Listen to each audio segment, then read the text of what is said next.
Kanju kabajamaa miseensa caffee akkasumas kabajamoo pirezidaantii kabajamoo Faayee gaaffiin guddaan tokko gaaffiin Oromoon qabsaa fi ture keessaa inni tokko gaaffii afaaniti.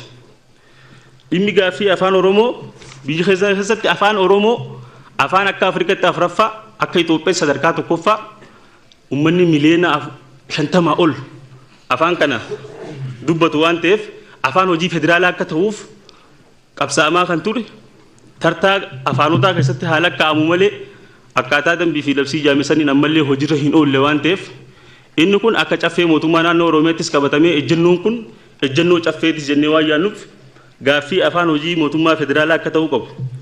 Esoo kana gaafachaa jirru ammoo kallattii adda addaatiin magaalaa keenyaan dura Finfinnee keessatti afaan Oromootiin akka hin dubbanne, afaan Oromootiin akka hin baratamne, afaan Oromootiin faaruun alaabaa mootummaa naannoo Oromiyaa akka hin faarfamne dhiibbaa godhamu kan ammoo cal jaamee ilaalamuu hin qabnu waan ta'eef inni kun sirriitti ilaalamuun kan irra jiraatu karaa juukaasuudhaa fi kan lammaffaa dhimma birmadummaati. Dhimma birmadummaa irratti rakkoo seenaa keessatti nu qunnamee hin beekne kan ammaan tana kufaatii keessa nu galchaa jiru.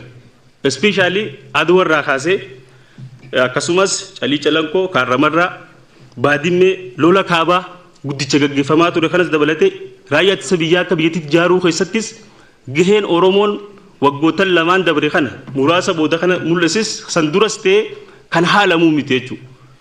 Isa kanaaf ammoo akka waan qoodee tokko hin qabne Oromoon as keessatti godhanii gaafa murni yartuun biyya keessa fi biyya alaa walirratti ijaaramtee dhiibbaa kana gootu cal jaamee ilaalamuun dura hin jiraatu. Isa kanaafis kallattii adda ta'e mootummaan federaalaa xiyyeeffannaa kanneen wantoota kufaatii seenaa keessatti nu hin qunnamin amma nu qunnamaa jiru kan iddootti nu deebisuu qabaa kan jiru akka ajandaa tokkotti nu qabatame kan jiru kaasuun barbaada. Inni jimaa irratti jechuudha akka Harargeetti rakkoo jiru. Jimaa wajjin waan wal qabatu akka mootummaa naannoo Oromiyaatti daraan dursee kabaja guddaa fi ulfina guddaan galatoonfachuun barbaada. Sababni isaa jimaan kanaan dura akka oomishatti hin lakkaa'amu ture.